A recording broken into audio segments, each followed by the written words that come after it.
Hello students, I am doing this video to let you know about the new notification that came from CBSE about the exam pattern of 2021 and 22 for class 10th to class 12th students. Here we are discussing the pattern and syllabus of economics class 11 and what is the new pattern. Here in this pattern you have to write two exams, that is term 1 and term 2, and as you know in class 11 we have to cover two subjects, that is statistics for economics and introductory microeconomics. And now we can just analyze what are the which are units that we have to study in term 1 and which units we have to study for term 2 exam. Okay, now this is the exam syllabus for term 1. Now first we are analyzing what is the pattern of term 1 exam. In term 1, the first thing that you have to be keep in mind is that is MCQ based question paper they are giving, and the time is 90 minutes, 1 hour and 30 minutes you will get, and the total marks is 40. And here in statistics for economics, from statistics for economics the weightage is higher than the introductory microeconomics. In term 1 you will get 23 marks from statistics for economics, and from my introductory microeconomics the questions will come as for 17 marks questions you have to attend from introductory microeconomics. And these are the syllabus of term 1. Introduction chapter you will get 4 marks, and collection, organization, presentation of data 9 marks questions you can expect from this part, and statistical tools and interpretation, arithmetic mean, median and mode, that is for 10 marks, total 23 marks. This is not different. This is only one unit, so in one unit itself you have to study lots of chapters, and statistical tools and interpretation there are other parts also, but for term 1 you have to study this arithmetic mean, median and mode. And we already covered the introduction chapter and presentation of data. We already covered some of these classes in our channel.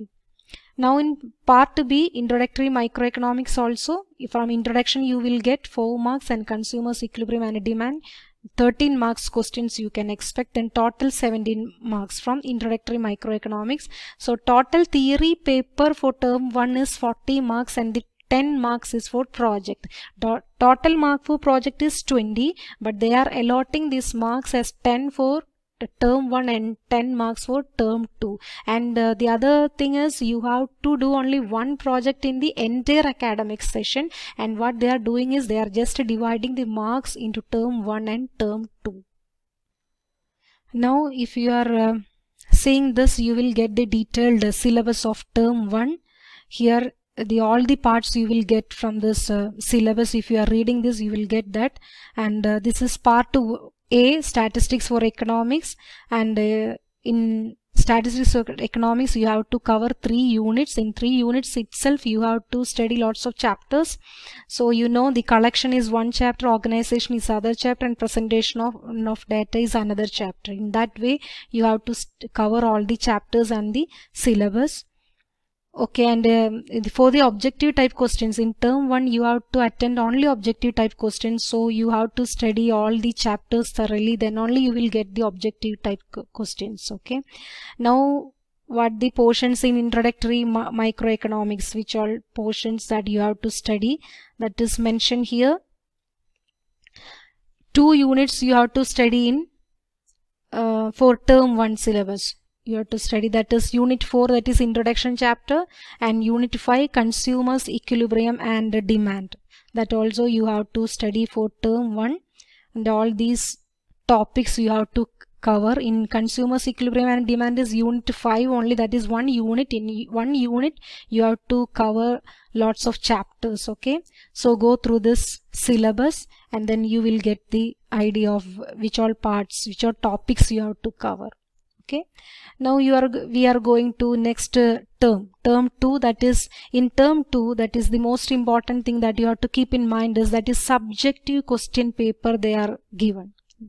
they will give the subjective question paper. So in statistics for economics, the total marks is 40 itself and the time duration is 2 hours, and here the difference is the weightage of marks they have changed. So here in statistics for economics, 17 marks is total, and the introductory microeconomics you can expect 23 marks, but here also total is 40 marks and 10 marks from project. Okay, and in part A, statistics for economics, statistical tools and interpretation. In first term we already covered mean, median, mode, and the remaining part, that is measures of dispersion, correlation, index number, that is in term 2. 17 mark questions you can expect from this part.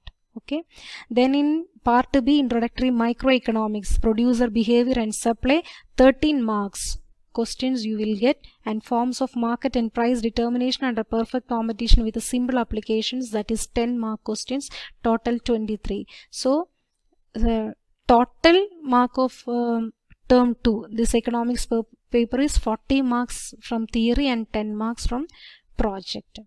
Okay, and here the detailed syllabus you will get from here. If you are going through this, you will get all the topics that you have to cover for statistics for economics and introductory microeconomics. I have given here statistical tools and interpretation, unit 3. Only one unit you have to study from statistics for economics for term 2 exam, that is subjective type questions you have to answer. And in here measures of dispersion and correlation, introduction to index numbers, different topics that you have to, different chapters you have to study for term 2 in statistics for economics. And then introductory microeconomics, unit 6 you have to cover, that is producer behavior and supply. And here different chapters are there, production function, cost, revenue, supply, market supply, different chapters you have to cover here also. So go through all these topics and you will get an idea about which topics you have to study for this term 2 exam. One more unit we have to cover in introductory microeconomics, that is unit 7, forms of market and price determination under perfect competition with simple applications. So in introductory microeconomics we have to cover 2 units, and the part C is project in economics, that you have to do according to the guidance that your teachers are giving. Okay, thank you.